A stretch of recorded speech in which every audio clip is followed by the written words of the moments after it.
Now, moving on to a story that has generated national headlines. Are we witnessing an all-out war between the executive and the judiciary? We ask you this on a day after Vice President of India, Jagdeep Dhankhar, sent out a strong message to the Indian courts. Vice President has claimed that judges these days are trying to act like a super parliament, while the reality is that law then is not applying to them. He goes on to say that Article 142 of the Constitution has become a nuclear missile of sorts, as it is available to the judiciary 24/7. He goes on to say that the courts cannot issue directions to the President of India. Now, what is the context to these comments?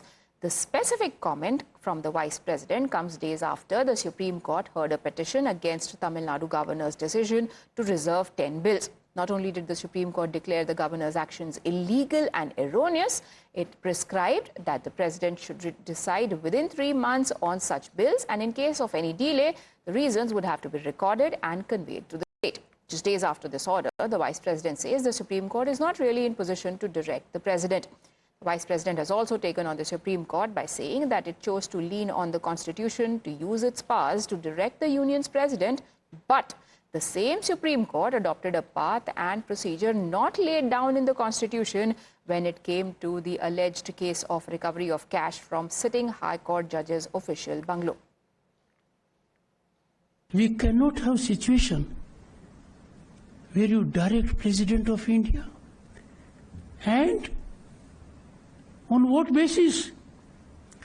The only right you have under the Constitution is to interpret the Constitution under Article 145(3). Article 142 has become a nuclear missile against democratic forces. Available to Judiciary 24/7 in New Delhi, at the residence of a judge for 7 days. No one knew about it. We have to ask questions to ourselves. Is the delay explainable?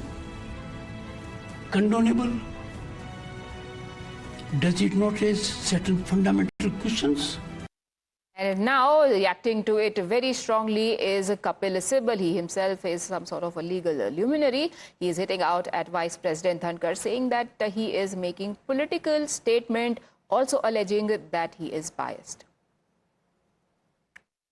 तो मुझे इस बात का आश्चर्य है कि कभी तो बेगवाल जी जाकर कहते हैं कि हद में रहना चाहिए, कभी रिज्जू जी केरला में कहते हैं कि ये क्या हो रहा है, अगर हम भी करने लगे तो, और धनखड़ जी कहते हैं कि ये तो देखिए पुराने टाइम जब 8 जज थे सुप्रीम कोर्ट में तो 5 जज फैसला करते थे, मेजॉरिटी थी, अब तो इतने जज हैं 2 ही जज से फैसला करें। भाई 2 ही जज फैसला करेंगे ना, सुप्रीम कोर्ट तो बेंचेस पे बैठेगा, या 3 जज या 2 जज या 5 जज या 7 जज या 9 जज या 11 जज, और एक बार 13 भी बैठे थे।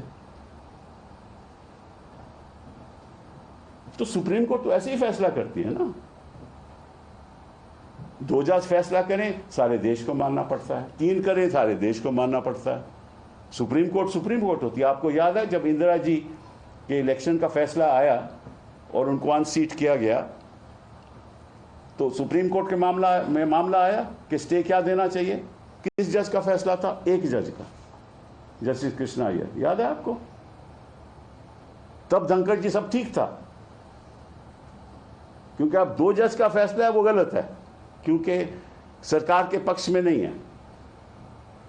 बट कृष्णा अय्यर का फैसला बिल्कुल ठीक था, वो तो एक ही जज थे।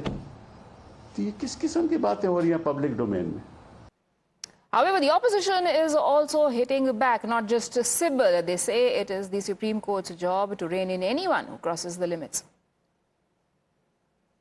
Judiciary cannot teach any lesson to the parliament or to the president.